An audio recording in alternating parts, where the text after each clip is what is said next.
Oi, gente, bom dia. Por aí, aqui as coisas.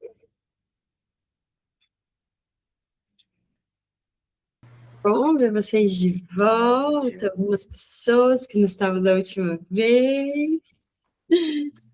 Ó, estamos na página 544, no segundo parágrafo. Começa assim: se novamente considerarmos, veja se vocês se acham aí, para a gente começar. Ai, peraí, que tem alguém pedindo para entrar? Não tinha visto. Acho que agora foi. Bom, não sei. Vocês conseguiram entrar sem dificuldade, né? Não sei, aceitei aqui, mas não sei por que não está aí. Todo mundo achou aí a página? Então, podemos. Eu acho que está aparecendo de novo aqui para aceitar. Peraí.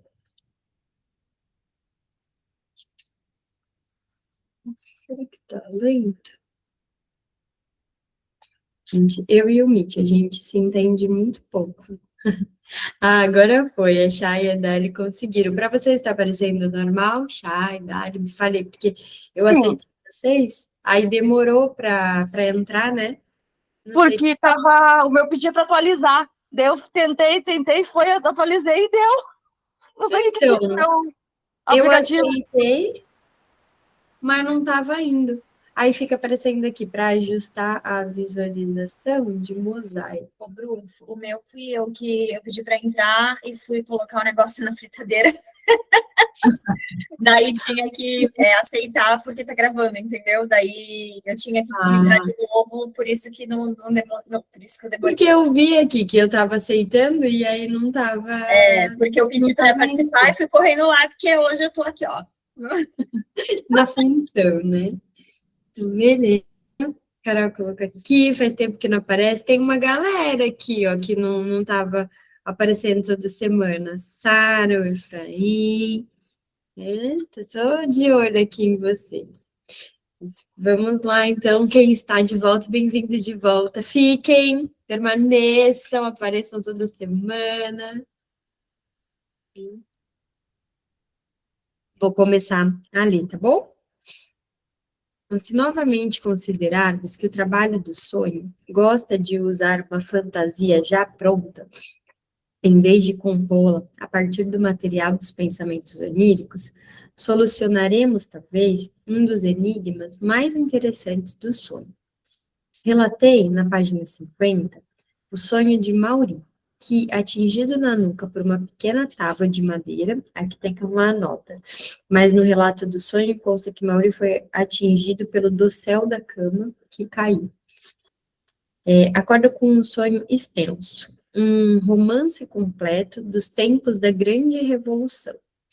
Como o sonho se mostra coerente e visa explicar o estímulo despertador, cuja ocorrência o adormecido não podia prever, parece restar apenas a suposição de que todo esse sonho rico foi composto e ocorreu durante o breve período entre a queda da madeira sobre as vértebras cervicais de Mauri e seu consequente despertar. Não ousaríamos atribuir tamanha rapidez ao trabalho do pensamento acordado, e assim chegaríamos a conceder ao trabalho do sonho o privilégio de uma aceleração notável do processo de pensamento. Autores recentes, Lorraine, Egger e outros, levantaram vivas objeções a essa conclusão, que logo se tornou popular. Por um lado, contestam a exatidão do relato que Maury fez do sonho. Por outro lado, procuram explicar que a rapidez do nosso desempenho intelectual em estado de vigília não fica atrás daquilo que podemos atribuir integralmente ao desempenho no sonho.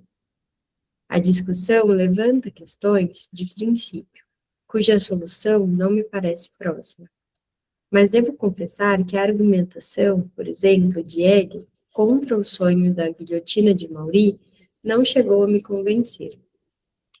Quero sugerir a seguinte explicação para o sonho. Seria tão improvável que o sonho de Maury represente uma fantasia guardada, pronta, havia anos em sua memória e despertada, ou melhor, aludida, no momento em que ele reconheceu o estímulo despertador? Assim, desapareceria toda a dificuldade de compor uma história tão longa, com todos os seus detalhes, no período extremamente curto que o sonhador tinha à sua disposição.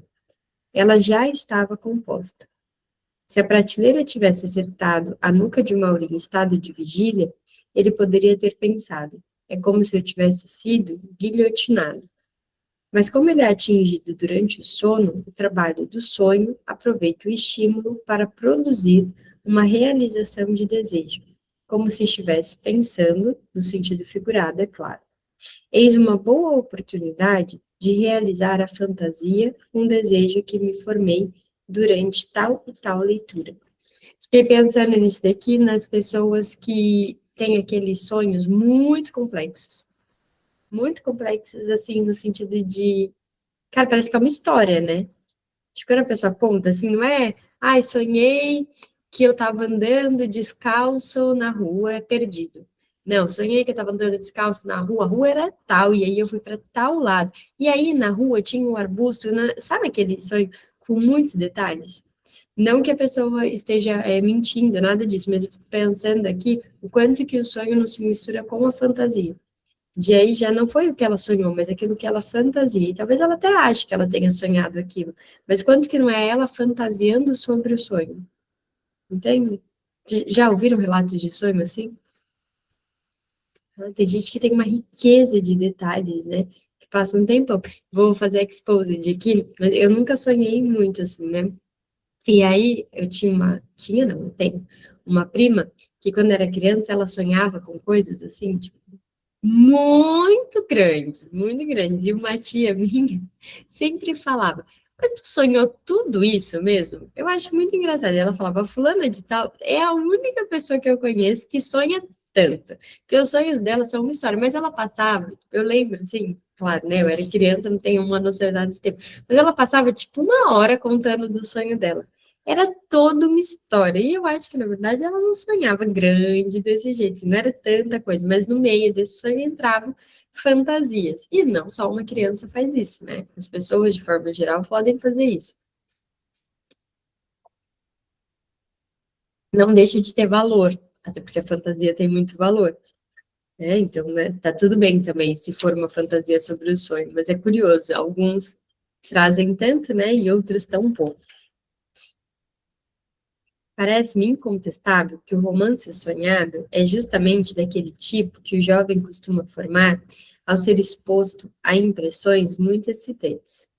Quem não se sentiria empolgado, ainda mais sendo francês e historiador da cultura, com as descrições do tempo do terror, em que a nobreza, homens e mulheres, a flor da nação, mostrou como se podia morrer com a alma serena, conservando o frescor do espírito e a elegância das maneiras até o chamado final.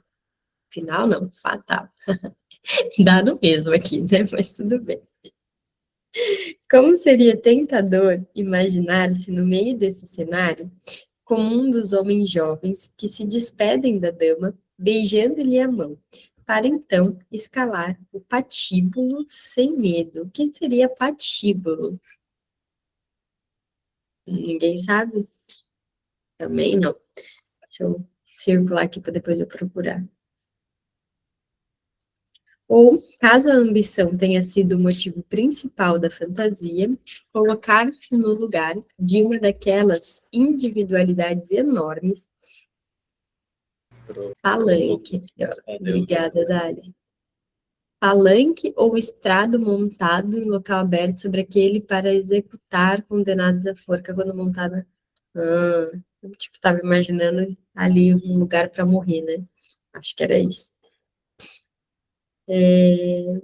Então, daquelas individualidades enormes que apenas mediante o poder de seus pensamentos e de sua eloquência ardente, dominavam a cidade, que então batia convulsivamente o coração da humanidade, que por convicção enviavam para a morte milhares de pessoas, e que davam início à transformação da Europa, arriscando a própria cabeça, e um dia colocando-a sob a guilhotina no papel, por exemplo, dos girondinos ou do herói Danton. A fantasia de Maury parece ter sido desse tipo ambicioso, como parece indicar o traço contido na lembrança, acompanhado por uma multidão incontável. Mas toda essa fantasia, pronta há muito tempo, não precisa ser percorrida inteiramente durante o sono. Basta que seja, por assim dizer, tocada de leve. O que quero dizer é isto. Quando ouvimos alguns compassos e alguém diz, como no Dom Juan, estas são as bodas de Fígaro, de Mozart, sou logo tomado por recordações, nenhuma das quais, no momento seguinte, entra de forma isolada em minha consciência. O nome serve como ponto de irrupção, a partir do qual todo o conjunto é excitado ao mesmo tempo. Pode ocorrer de modo semelhante no pensamento inconsciente. O estímulo despertador excita o ponto psíquico que dá acesso a toda a fantasia da guilhotina. Esta não é percorrida ainda no sono, mas apenas na recordação da pessoa que despertou. Acordada, ela lembra em todos os detalhes a fantasia em que o sonho apenas a tocou no conjunto. A pessoa não tem como garantir que se lembra de algo que realmente sonhou. Bom, é disso daqui, né, que a gente estava falando, da questão de criar a fantasia, não exatamente do que sonhou. Olha só, hoje eu não sei, agora entrou a ler, fazia tempo também que não aparecia. Nossa, eu estou gostando desse movimento de vocês. Vamos ver. Essa explicação de que se trata de fantasias prontas, que por meio do estímulo despertador são excitadas como um todo, pode ser utilizada também para outros sonhos orientados pelo estímulo despertador, como, por exemplo, o sonho de Napoleão, em que se achava numa batalha quando houve a explosão de uma bomba real. Olê, eu estava falando que hoje tem algumas pessoas aqui que fazia um tempo que não apareceu. Você é uma delas. Fico muito feliz, viu, que você esteja aqui. Eu que estou feliz de estar aqui com vocês. Entre os sonhos, aí tem uma nota aqui, com exceção da última frase, esse parágrafo foi acrescentado em 1914. Entre os sonhos que Justine Topovolska reuniu em sua dissertação sobre a aparente duração dos sonhos, aquele relatado por Macário e atribuído a Casimir Bonjour, um dramaturgo, me parece o mais instrutivo. Certa noite, esse homem pretendia assistir à estreia de uma de suas peças, mas estava tão exausto que adormeceu em sua cadeira nos bastidores, justamente quando a cortina se levantou. No sonho, ele reviveu todos os 5 atos de sua peça e observou todos os diferentes sinais de comoção do público durante cada cena. No final da apresentação, ele, extasiado, ouviu como seu nome era anunciado sob fortes aplausos. De repente, acordou. Não pôde acreditar naquilo que via e ouvia. A apresentação não tinha avançado além dos primeiros versos da primeira cena. Ele não podia ter dormido mais do que 2 minutos. Não seria demais afirmar que esse sonho, a passagem dos 5 atos da peça e a observação da conduta do público em cada cena, não precisavam vir de uma nova produção durante o sono, mas podem ser a repetição de um trabalho de fantasia já consumado, no sentido que descrevi. Tobovolska e outros autores destacam como características comuns aos sonhos com um decurso acelerado das representações que eles parecem bastante coerentes, ao contrário de outros sonhos, e que a lembrança deles é, antes, sumária do que detalhada. Ó, isso daqui é importante, né, da gente pensar. Então, quando se trata mais de fantasia, parece que é mais coerente, e quando é um sonho, parece que talvez fique mais enigmático. Até porque a fantasia é mais trabalhada mesmo, né? Tem essa impressão, a fantasia ela é um pouco mais bem elaborada do que o conteúdo do sonho.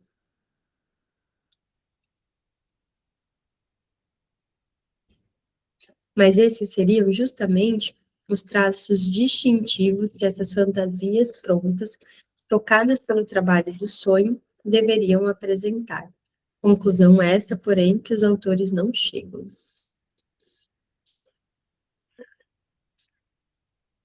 Vou grifar.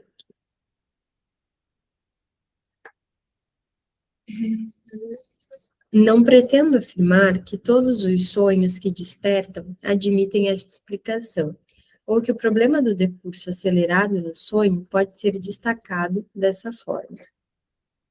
É inevitável que agora nos ocupemos da relação entre essa elaboração secundária do sonho e os fatores do trabalho do sonho. As coisas acontecem de modo que os fatores formadores do sonho, a tendência à condensação, a necessidade de evitar a censura e a consideração pela representabilidade nos meios psíquicos do sonho, formam, primeiramente, a partir do material, um conteúdo onírico provisório, e este é, posteriormente, transformado, até satisfazer o máximo possível as exigências de uma segunda instância. Isso é pouco provável. Devemos supor, isso sim, que as exigências dessa instância constituem, desde o início, uma das condições a que o sonho deve satisfazer, e que essa condição, assim como as da condensação, da censura imposta pela resistência e da representabilidade, exerce ao mesmo tempo uma influência indutiva e seletiva sobre o vasto material dos pensamentos oníricos. Mas, entre as 4 condições da formação do sonho, aquela que vimos por último parece ter exigências menos imperiosas. As identificações dessa função psíquica, realizada pela chamada elaboração secundária, com o trabalho do nosso pensamento desperto, resulta, com alta probabilidade, da seguinte consideração. Nosso pensamento lê na página 548 do livro físico, tá? Imagina. Nosso pensamento desperto, pré-consciente, se comporta ante um material perceptivo qualquer, exatamente da mesma forma que a função aqui examinada ante o conteúdo do sonho. Para ele, é natural criar ordem nesse tipo de material, estabelecer relações, conformá-lo à expectativa de um todo inteligível. Vamos até longe demais nisso. Os truques prestidigitadores nos enganam, porque se baseiam no nosso hábito intelectual. No empenho de fazer um todo inteligível das impressões sensoriais que nos são oferecidas, cometemos muitas vezes os mais curiosos equívocos ou falseamos até mesmo a verdade do material que está à nossa frente. As provas disso são de conhecimento tão generalizados que não precisamos nos deter nelas. Passamos por cima de erros tipográficos que distorcem o sentido, tendo a ilusão do que é correto. Disse que um editor de uma revista francesa popular apostou que incluiria em cada frase de um longo artigo de palavras de frente e de trás, sem que nenhum leitor percebesse.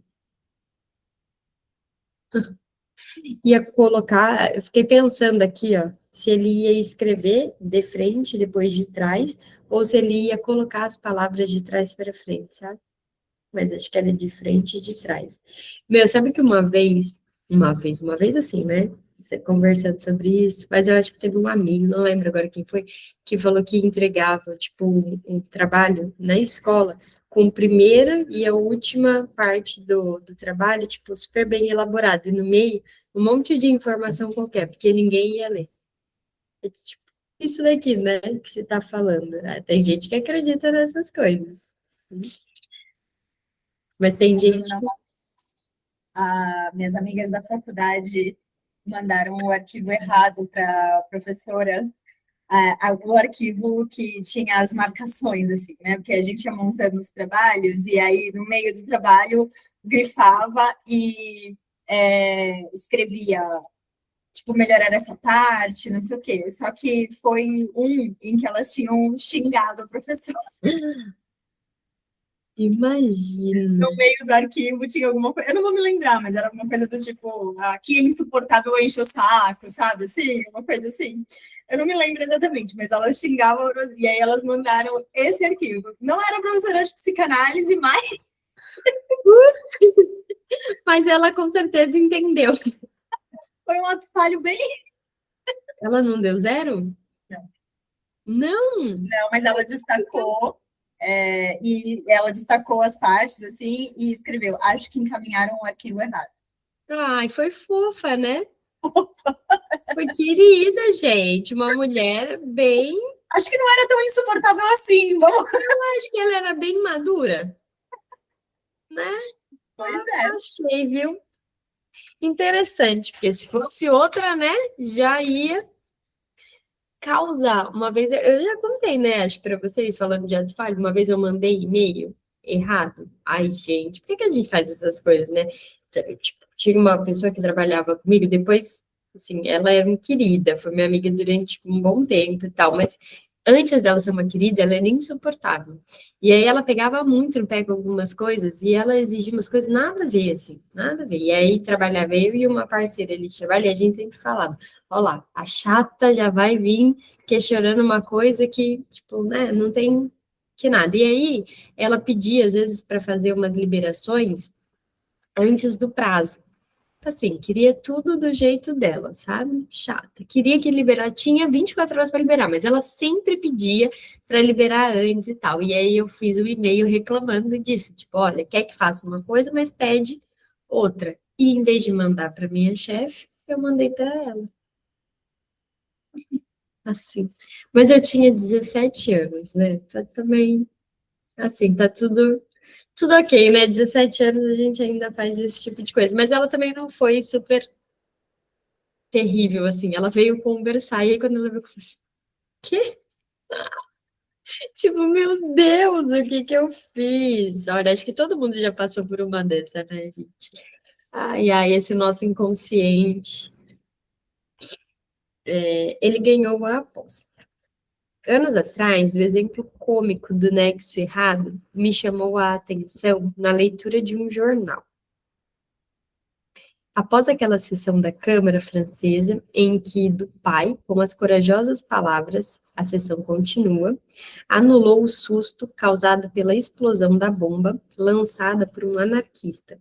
Os visitantes das galerias foram interrogados sobre as impressões do atentado.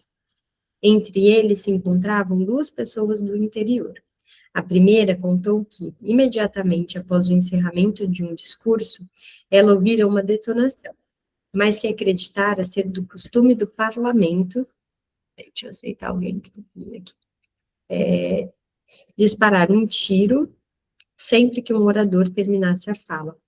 A outra, que provavelmente já tinha escutado vários oradores, chegou à mesma conclusão, com a diferença de que o disparo seria uma homenagem que aconteceria somente após discursos extraordinários. Portanto, não é outra instância psíquica, senão nosso pensamento normal, que exige que o conteúdo do sonho seja inteligível, que o submeta a uma primeira interpretação, e assim provoca um entendimento equivocado deste. Para nossa interpretação, permanece obrigatório ignorar a aparente coerência do sonho, como sendo suspeita pela origem, e encetar o mesmo caminho de volta para o material do sonho, não importando se está claro ou confuso. Nisso, notamos que depende essencialmente a escala de qualidade dos sonhos da confusão à clareza, mencionada assim na página 373. Claras nos parecem aquelas partes do sonho em que a elaboração secundária foi capaz de fazer algo, confusas aquelas em que seus esforços falharam. Como frequentemente as partes confusas do sonho são também as menos vívidas, podemos concluir que o trabalho secundário do sonho deve ser responsabilizado também por contribuir para a intensidade plástica dos diferentes produtos do sonho.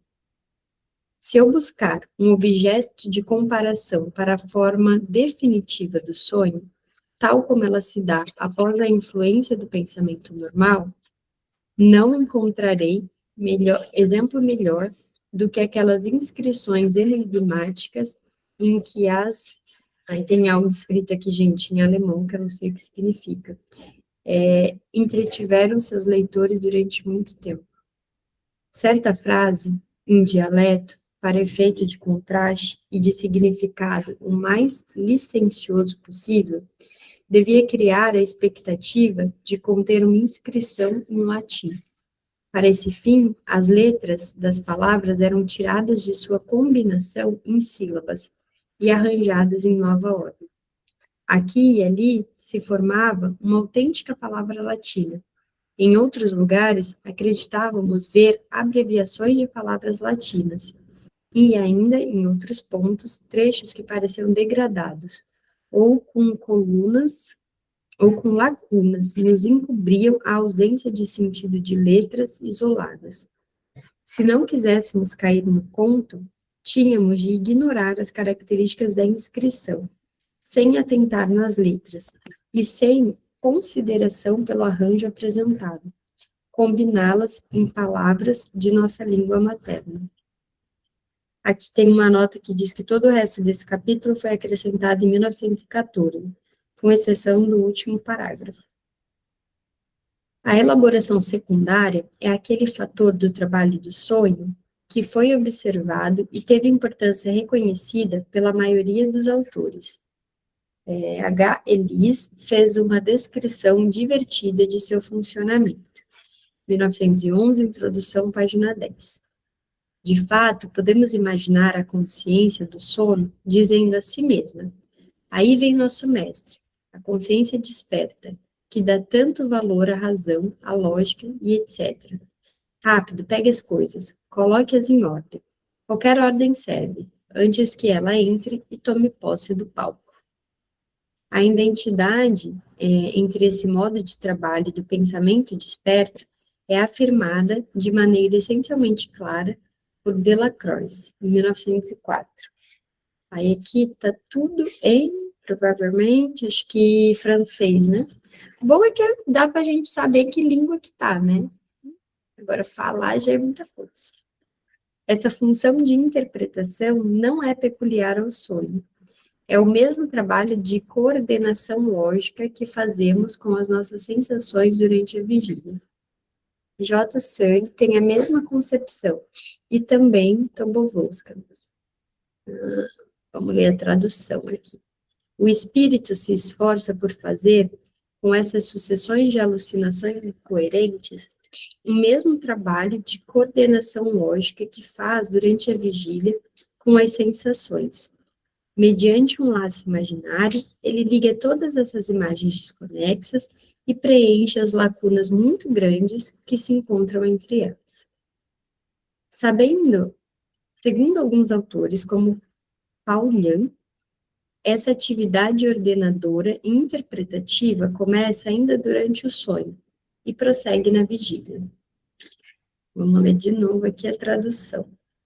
Contudo, muitas vezes pensei que poderia haver certa deformação, ou melhor, reforma do sonho na lembrança.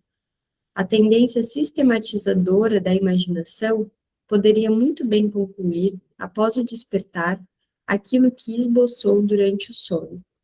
Desse modo, a rapidez real do pensamento seria aparentemente aumentada pelos aperfeiçoamentos devidos à imaginação desperta. Leroy e Tobolowska. No sonho, pelo contrário, a interpretação e a coordenação se fazem não só com a ajuda dos dados do sonho, mas também com a ajuda dos da vigília. Era inevitável, então, que fosse superestimada a importância desse fator. o único reconhecido da formação do sonho, de modo que lhes atribuíram toda a realização de criar o sonho. Tal criação ocorreria no momento do despertar, como supõe Goblet e ainda mais decididamente Foucault, que acreditam ao pensamento da vigília a capacidade de formar o sonho a partir dos pensamentos que surgem no sono. Leroy e Tobolska dizem sobre essa concepção. Acreditou-se poder situar o sonho no momento do despertar, e eles atribuíram ao pensamento da vigília a função de construir o sonho com as imagens presentes nos pensamentos do sono.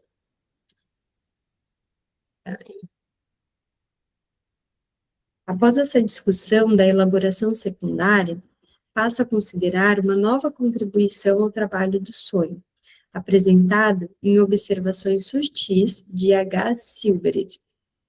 Como já mencionamos em outra parte, página 387, Silberit surpreendeu em flagrante, por assim dizer, a transformação de pensamentos em imagens, ao se obrigar a fazer uma atividade intelectual quando estava cansado e com sono. Então, o pensamento que estava elaborando desaparecia, e no seu lugar surgia uma visão, que resultava ser um substituto do pensamento normalmente abstrato. E aqui ele coloca os exemplos na página 367 e 388. Nessas experiências ocorreu que a imagem que surgiu, que devia corresponder a um elemento do sonho, representava outra coisa, que não o pensamento a ser elaborado, ou seja, o próprio cansaço, a dificuldade ou a falta de vontade para aquele trabalho. Portanto, o estado subjetivo e o modo de funcionamento da pessoa que se esforça, em vez do objeto de seu esforço. Silberit chamou esse caso, que nele sucedia com frequência, de fenômeno funcional, em contraste com o fenômeno material que se esperava. Gente, minha cabeça não para de pensar, né? E aí, quando Freud coloca como os exemplos na página tal e tal, eu fico pensando, como é que ele fazia isso sem computador? Que ele é muito inteligente, a gente sabe, né? Mas assim, será que era ele mesmo, tipo, que lia, relia as coisas? Como foi que ele lembrou qual que era essa página? Tô falando assim, mas pensa, cara, imagina o cara escrever tudo isso e ter uma total coerência nas coisas que ele escreve e ainda saber a página que ele deu o exemplo. Mas eu não sei se era ele ou o editor que fazia isso, independente, muito inteligente, né? Uma capacidade aqui muito boa. E eu fico pensando nos acréscimos. Uhum. Isso é o que mais me pega, assim, de pensar que tem uma parte um pouco mais para frente que está escrito na nota, Introdução ao Narcisismo, 1914, e aí eu imagino ele lá escrevendo, e aí pensa, nossa, eu preciso Isso, caso aqui. eu preciso voltar lá e escrever, e aí saber o lugar em que ele precisa escrever a continuação daquilo. Isso é muita... Deixa eu ver se eu acho a palavra, mas é muita... Ai, esqueci a palavra que eu quero dizer. eu acho que é assim. muita apropriação do que ele fez. Ele tem muita consistência naquilo que ele faz, assim, ele sabia do que ele estava fazendo, né? Muito. É isso mesmo, ele estava tão apropriado daquilo, aquilo era tão parte dele, que ele conseguia fazer esse trabalho, que eu falo de coisa de leitura circular, mas acho que é um trabalho circular, assim, que uma coisa casa com a outra. E em vários textos dele, ele faz isso, né? Ele dá referência de onde que ele trabalhou, quais os exemplos, não é só a página, mas é essa infinidade de textos que ele liga um ao outro. É muito legal, ele era muito inteligente também nesse lado. Eu sinto inveja porque eu tenho dificuldade de saber referências, assim, né? Eu sei que eu estudei, eu sei que eu li, mas onde? Nossa, isso eu tenho uma memória fotográfica Isso me muito pega, boa. cara, porque a minha vontade, às vezes, quando eu preciso referenciar alguma coisa, é dar escrever tudo que eu estudei até aqui. Fonte, tudo que eu estudei. Senhora, mas quem faz isso é a Marion, né? A Marion, nos livros dela, ela coloca, não vou ter referência, porque assim, não sei exatamente de onde eu tirei, né? Na coleção lá do Atelier, tem um outro que ela coloca isso. Claro, tem algumas referências, né? Ela coloca, mas alguns tem aquele da felicidade. Nota sobre a aptidão à felicidade. Tem. Eu acho muito Esse logo no engraçado início quando ela ela fez se isso. referencia. Quando ela coloca assim, sobre isso eu falei em tal lugar. Sou eu mesmo. Né? Sou eu por mim. É muito chique, né? Ó, se autorreferenciar é demais isso, né, gente? Freud fazia isso, e aí tem alguns autores hoje em dia que fazem também. Eu acho muito legal. Essa capacidade mesmo, assim, de lembrar, só que hoje é muito mais fácil, porque você dá, sei lá, Marion, se ela der um Google, ela acha onde ela falou alguma coisa. Ou vai na IA e consegue ter um caminho, pelo menos. Agora ele, como que ele achava as coisas? Tipo, o cara era demais, né? Ele é incrível. A gente já sabe disso, mas não custa falar várias e várias vezes. Olha, tão louca eu que já não sei mais onde eu estava aqui. Peraí. Aqui, já me perdi onde eu estava lendo. O cara lembra da página que ele falou há séculos. Nessas experiências, ocorreu que a imagem que surgiu, que devia corresponder a um elemento do sonho, já foi isso daqui. Pronto, agora eu achei. Tá Por vendo? exemplo, Bem lá louca. no começo, certa tarde. Agora foi. Exemplo. Não entendi. Não li, por exemplo, sabe? Obrigada. Por exemplo, certa tarde, encontro-me deitado no sofá, com bastante sono, e me forço a refletir sobre um problema filosófico. Olha lá, se força a refletir sobre um exemplo filosófico que o povo fazia na época. Procuro comparar os pontos de vista de Kant e Schopenhauer sobre o tempo. Por causa de minha sonolência, não consigo manter presentes os raciocínios de ambos, o que seria necessário para a comparação. Após algumas tentativas vãs, tento fixar mais uma vez, com toda a força de vontade, a dedução kantiana para aplicá-lo à colocação do problema por Schopenhauer. Então, volto minha atenção para esse último.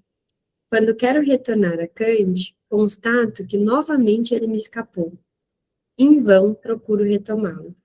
Esse esforço inútil de reencontrar o arquivo Kant, armazenado em algum lugar da minha cabeça, onde ele armazenava. A gente armazena no computador. Se apresenta subitamente para mim, de olhos fechados, como um símbolo concreto e plástico na imagem onírica. Estou pedindo uma informação a um secretário rabugento, que, inclinado sobre uma escrivaninha, não se perturba com minha insistência. Soerguendo-se na cadeira, ele me olha de má vontade, nada diz. Outros exemplos que dizem respeito à oscilação entre sono e vigília. Exemplo 2. Circunstâncias. De manhã, ao despertar. Em certo nível de profundidade do sono, estado crepuscular, refletindo sobre um sonho anterior, como que o repetindo e completando, sinto que me aproximo da consciência de vigília, mas ainda quero permanecer no estado crepuscular. Cena. Coloco um pé no riacho para atravessá-lo, mas logo o retiro. Pretendo ficar deste lado. Ó, esses exemplos aqui, quem viu essas coisas é o Silverit. Tem aqui a nota. Exemplo 6. Circunstâncias semelhantes às do exemplo número 4. Ele quer ficar deitado mais um pouco, sem dormir demais. Quero me entregar mais um pouco ao sono. Cena. Eu me despeço de alguém e combino com ele ou ela que logo nos veremos de novo. No fenômeno funcional, a representação do estado, em vez do objeto, foi observado por Silberer essencialmente nas duas condições, de adormecer e despertar. É fácil compreender que apenas o segundo caso interessa a interpretação dos sonhos. Silberer demonstrou, com bons exemplos, que as partes finais do conteúdo manifesto de muitos sonhos, as quais se segue imediatamente o despertar, nada mais representam do que a intenção ou o processo do próprio despertar. Servem a essa intenção, a transposição de um limiar, simbolismo do limiar, a saída de um aposento para entrar em outro, a partida, o retorno, a separação de um acompanhante, a imersão em água e etc. No entanto, não posso suprimir a observação de que, em meus próprios sonhos e nos dos pacientes que analisei, encontrei os elementos relacionados ao simbolismo do limiar com uma frequência muito menor do que esperaria pelas observações de Silberg. Não é inconcebível ou impossível que esse simbolismo do limiar possa esclarecer também vários elementos que aparecem na trama de um sonho, em lugares, por exemplo, onde há oscilações na profundidade do sono e a tendência de interromper o sonho. Mas ainda não temos exemplos seguros dessa ocorrência. Mais frequente parece ser o caso da sobredeterminação, em que uma passagem do sonho, que extrai seu conteúdo material do tecido dos pensamentos oníricos, é, além disso, usada para representação de um estado na atividade psíquica. O interessante fenômeno funcional de Silberg levou, sem culpa do seu descobridor, a muitos abusos, servindo como apoio para a antiga tendência à interpretação simbólico-abstrata dos sonhos. A preferência pela categoria funcional chega a tal ponto, em alguns, que falam do fenômeno funcional sempre que há atividades intelectuais ou processos afetivos no conteúdo dos pensamentos oníricos, embora esse material não tenha mais direito de se inserir no sonho como resto diurno do que todos os demais. Reconhecemos que os fenômenos de Silberg representam uma segunda contribuição para a formação do sonho por parte do pensamento desperto, embora seja menos constante e menos significativa do que a primeira, aqui introduzida sob o nome da elaboração secundária. Constatou-se que parte da atenção ativa durante o dia permanece voltada para o sonho também durante o sono, que ela controla, critica e se reserva ao poder de interrompê-lo. Pareceu-nos plausível enxergar, nessa instância psíquica que permanece desperta, o sensor que exerce tamanha influência restritiva na configuração do sonho. O que as observações de Silberg acrescentam a isso é o fato de que, em certas circunstâncias, há também uma espécie de auto-observação, que dá a sua contribuição para o conteúdo do sonho. Olha que interessante isso daqui, né? De a gente pensar que desde aqui já se fala de uma auto-observação. E não só uma auto-observação, mas uma auto-observação que serve de algum corte, de alguma possibilidade disso. Aqui não, né? Que coloca ali uma restrição.